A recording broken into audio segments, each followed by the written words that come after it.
Big 12 basketball did something we have not seen all season on Saturday, and that was this is Locked On Big 12. You are Locked On Big 12, your daily podcast on the Big 12 Conference, part of the Locked On Podcast Network, your team every day.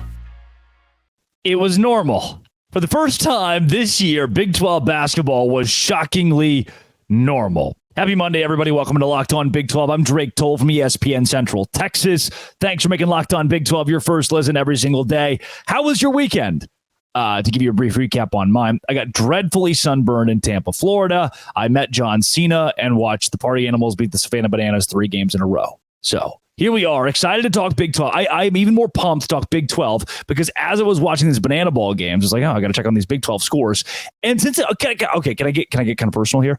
So balancing these jobs, which are both vastly different, it's like, how much time will I have to pay attention to Big 12 now? It's a question I've asked myself. And the answer I've learned is a lot. I can still dial into Big 12 basketball. And this weekend, the Big 12 gods granted me the gift of the first normal weekend that we've seen all season long. Now, don't get me wrong. There were some good games. Cincinnati led Houston at the break. Baylor was right there on Kansas' heel at the very end and had a shot, actually 2 shots, to win the game. Kansas State made things oddly close against BYU late in the stretch of that game. UCF wouldn't go away against Texas Tech, and Oklahoma State even gave Oklahoma a scare. It's not that these games weren't good games. It's that Saturday was chalk, that we actually didn't see a big upset. We didn't see this home favorite go down. We didn't see a road favorite go down. You know, there's so many conversations we've had about how Kansas lost at West Virginia or lost at UCF, and those teams are now more legitimate. We're going to talk in the middle segment of the show today about which teams have locked in their place in March Madness, Kansas being one of them, but those 2 losses have marred their schedule, dropping them now to 7-4 in Big 12 play. It's been a staple of Big 12 basketball. But then this week, this Saturday, everything was normal. What did you learn about the Big 12? Because what I learned is that this conference can be mundane? ? Saturday was mundane. Houston beating Cincinnati. They were favored. Kansas beating Baylor. Now it was a great game. College Game Day was there. Austin Sachs for Baylor got a scholarship offer. It was the coolest thing in the world. And then Kansas at the end of the game, in what I thought was a well-officiated game where Baylor turned the ball over 21 times, got the win. Then there's Iowa State against TCU. The Iowa State defense held TCU to 22 points in the first half. They are stupid good. You saw I thought that Keyshawn Gilbert, spectacular again on Saturday, cemented himself as somebody who we should talk about more in Big 12 basketball, who I haven't mentioned enough in this conference, who's put up double digits, 4 or 5 out of the last 6 games, something crazy like that. I say crazy for a guy who we haven't talked about a lot. Kansas State going toe-to-toe with the Marriott Center against BYU, and then Texas Tech being close against UCF. So what I've deduced from this is that, yes, the Big 12 can be normal, and that's A. And that B, the teams that are supposed to win, the teams that need these key wins to go to March Madness are getting it done. Look at a Texas Tech. Are they a lock to go to March this year? Again, I'm going to talk about that in the middle segment of the show today, but I don't think the answer is yes yet. Despite them being top 25, 6-4 in Big 12 play, if you take their net, they're not a lock right now. Texas, they need every win they can get. They're 5-6 in Big 12 play, despite spending a large portion of the early half of the season in the top 25.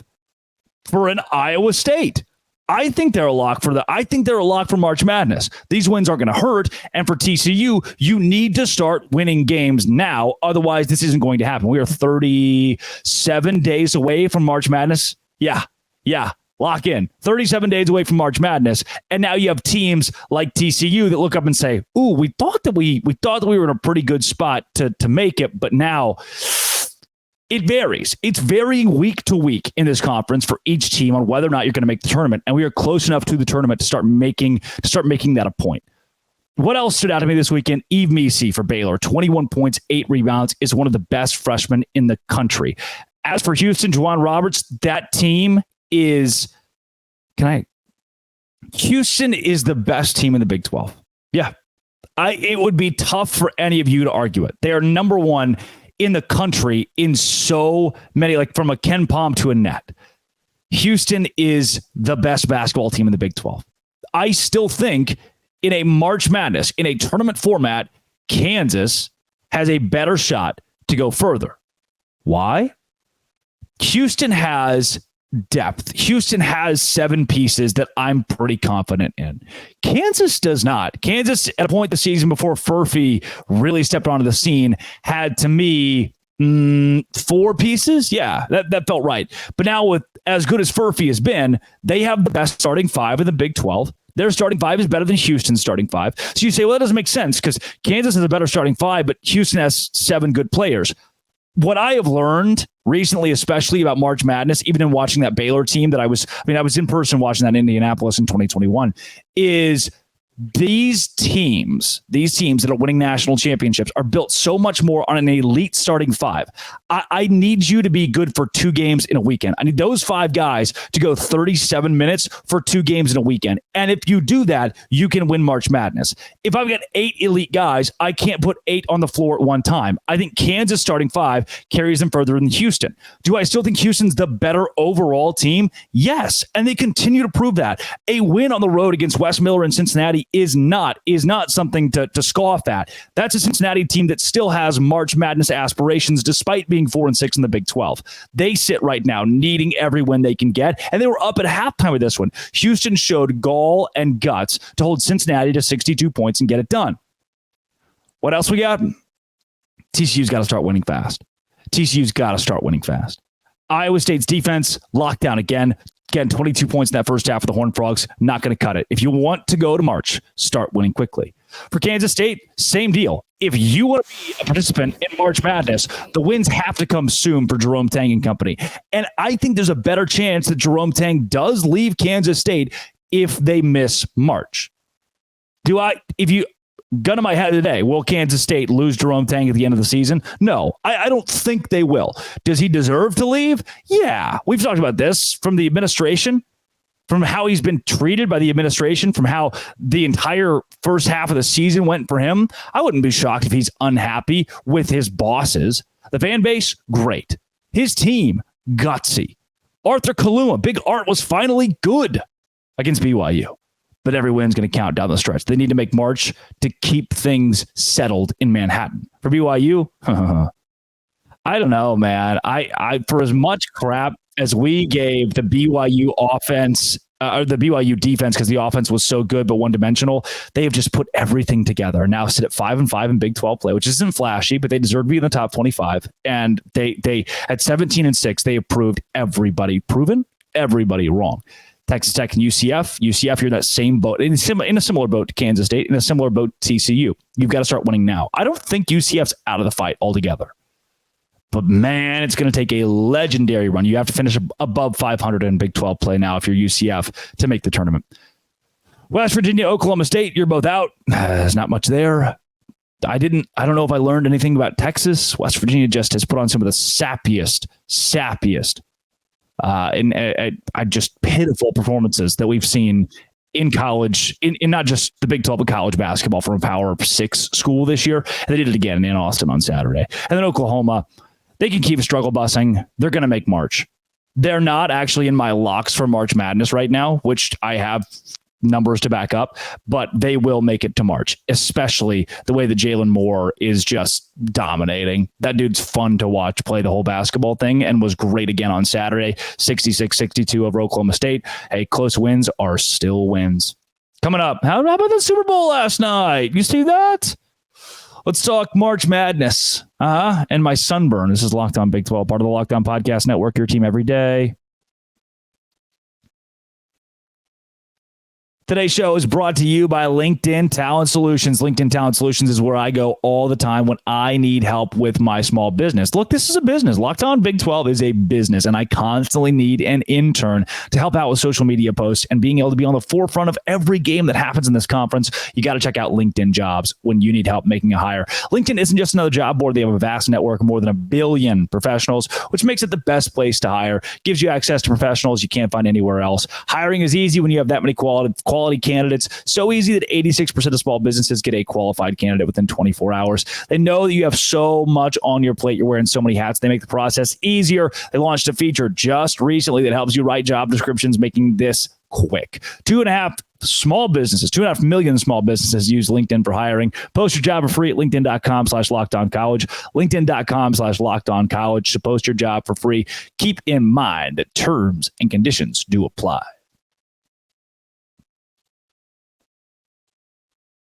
Who are the locks in the Big 12 to make March Madness? I'm going to start with the most surprising one. Not the most obvious, but the most surprising. BYU will be an attendee in March. And to me, these are the teams that don't need help to do it. This is, when I say lock, it's not that you can lose the rest of the game on your schedule, unless rest of the games in your schedule, which these teams won't. Lock instead is, it would take a a monumental fall apart to change this. The reason BYU is right there is they are 8th. That's 8th in net this year. Despite being 2-4 on the road, 3-0 on a neutral site where you'll get March Madness, 12-2 at home, this team 3-5 against quad one. You're like, oh, what's going to impress me yet? They are overall 17-6. They win a vast majority of the games that they are slated to win. They're great. They're great against the spread, and BYU being top 10 in net means that they are overall safe, especially with games at home against UCF coming up, on the road against Oklahoma State, at home against Baylor. They go 3-0 in those games. I predict they go 3-0 in those games, and BYU is in March. They're comfortable right now. They're a lock to me right now. And the way their schedule shakes out, they have enough winnable games in the next 3 to really slide in there and make it no question. It is no question to me, but nationally make it no question. BYU, you're a lock. How about Iowa State? This is a team that coming into the season, not a lot of us talked about. I was a little more, I think I gave Iowa State more juice than multiple Big 12 outlets because I trust TJ Otzelberger's defense. I'm a big shot quality guy. Shotquality.com is where I do all my analytics studies. And they had Iowa State as the number 1 defensive team in the country last year. I didn't think there'd be a vast drop off for that team, and there wasn't. They've been number 1 or 2 in the country for most of the season at shot quality. Iowa State's defense is elite. They're a lock for March Madness, and they are 9th right now in net. They are 9th in net. If you're top 10 in net, and there are 3 Big 12 teams that currently can boast that moniker, you are a lock for March Madness as it sits. Iowa State, tough to say that they are a surprise being here, but out of the teams that I have locked into March Madness, they are the second most surprising for how comfortable they are as of today. For Iowa State as well, looking at their schedule moving forward, the Big 12 isn't very easy. That TCU win at home was one that they needed. Going on the road against Cincinnati is not easy.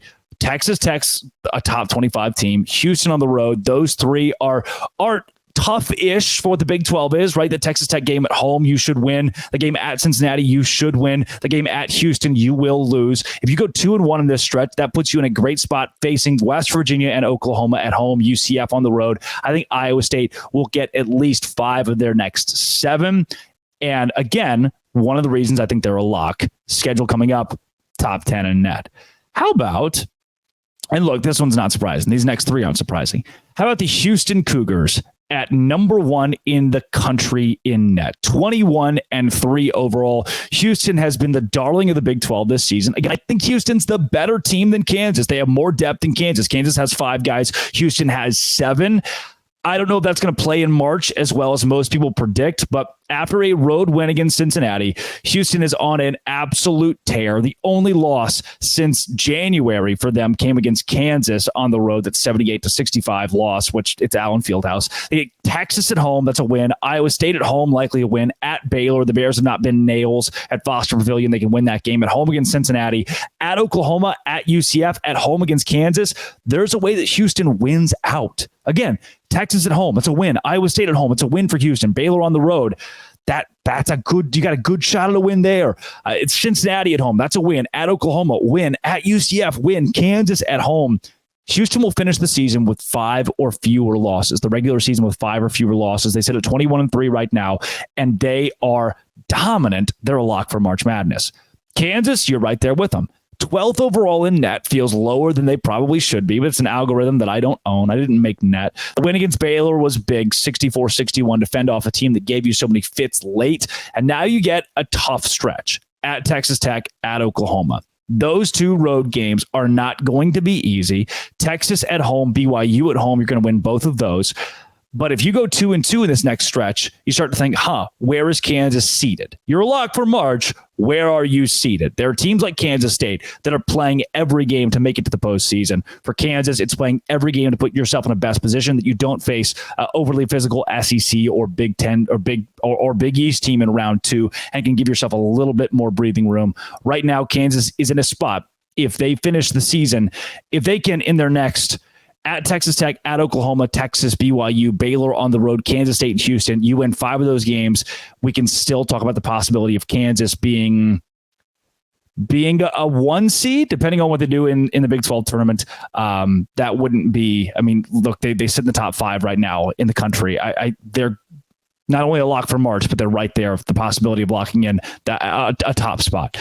Baylor, also a lock for March, top 15 in net right now. They sit at 13th in the country. That loss against Kansas, maybe feel even better about the Bears, ? That's right. There are no moral victories in Big 12 play, but Baylor coming that close, having 2 shots to win it or tie it there at the very end, shows me the Bears can be legitimate defensively, especially holding Kansas to 64 points.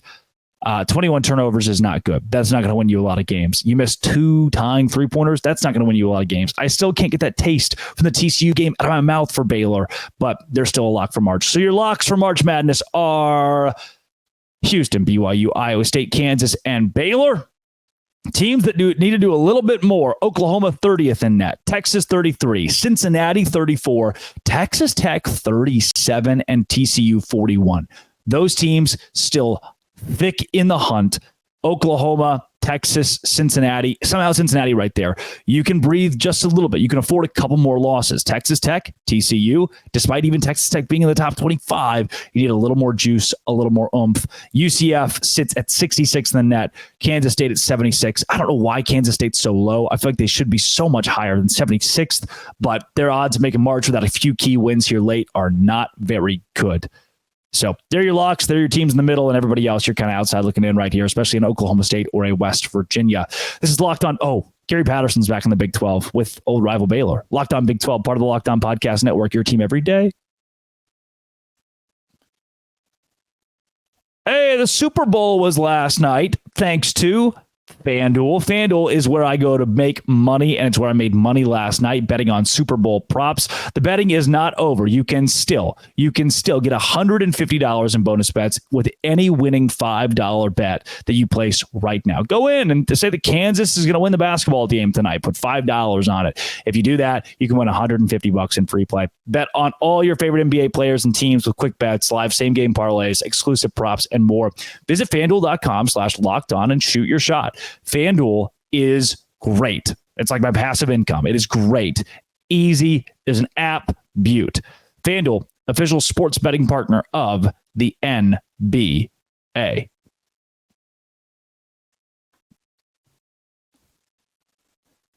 Gary Patterson is coaching at my alma mater. Here's my immediate reaction to it.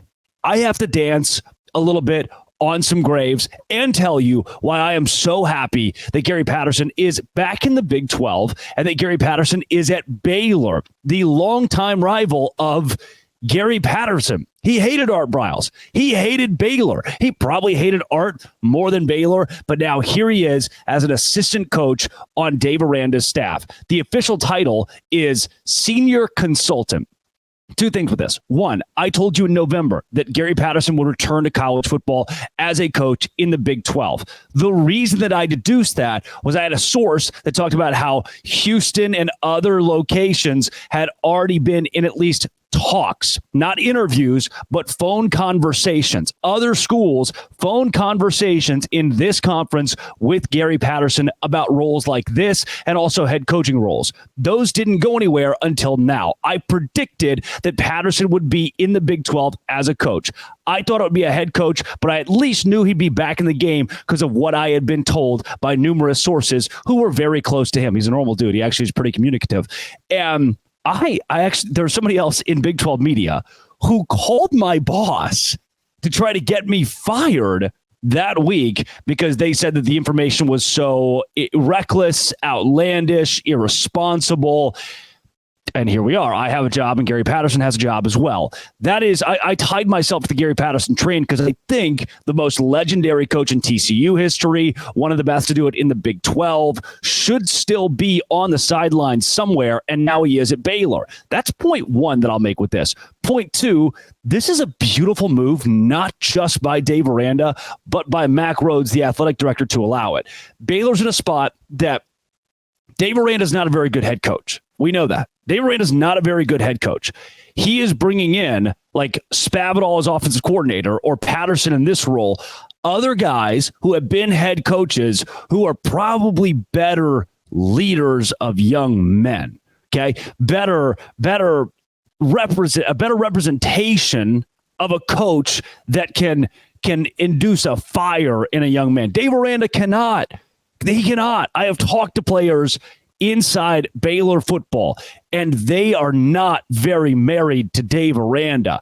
They get that he's a genius, but you can't have a conversation with the guy. You're bored to death. He needed to bring people onto his staff that are true head coaches, that can run a program from that side of things, from the people side of it. Dave Aranda can't handle people. We've learned that. They were 3-9 last year. That's the first point of this. Credit to Dave Aranda for building a staff that's going to meet what he lacks. Also, if you're Mack Rhoades and you know that, well, Dave was 3-9 last year, they might start 2-4 or 2-5 this year. If you make a change in the middle of the season, now Gary Patterson is the interim head coach of the Baylor Bears. That's what this move does. Gary Patterson is the interim head coach of the Baylor Bears. Gary rattles off 4 or 5 wins to end the year, goes to a bowl game. Gary Patterson is the head coach of the Baylor Bears. That is what today, February 8th, could become. That is what that domino to me is. By the way, George M. Steinbrenner Field, right here behind me, in beautiful Tampa Bay, opening day of Banana Bowl. First game, tonight, pumped. The Savannah Bananas and the Party Animals. And all I can focus on is Gary Patterson, the TCU legend, being at my alma mater. There is a statue of a Baylor coach on TCU's campus. One of the Baylor assistants has his own statue outside of Amon G. Carter in Fort Worth, Texas. That makes today awesome. Awesome. And when Dave Aranda inevitably gets fired because he can't handle people, Gary Patterson becomes your interim coach and has a shot at taking over at Baylor. Or he's allowed to supplement what Dave Aranda lacks in the guiding people category. Dave Aranda can be the X's and the O's and try to figure out the defensive woes at Baylor, which was still 20 spots nationally below the offense, but the OC got fired instead of anybody else. That, if Patterson can supplement that, If Patterson can supplement the people side as Aranda works on the X's and O's side, Baylor could actually be good next year. Good subjective. They'll be like 5-7. But they might keep Dave Aranda after 5-7. They've told you there's a standard, but what is that standard? Who on earth knows? Gary Patterson's back in college football. He's in the Big 12. Told you in November. This is awesome, man. I like Gary Patterson. I'm sorry, I do. And he's a Baylor Bear. There's some Baylor fans who are going to take this. Can I say something?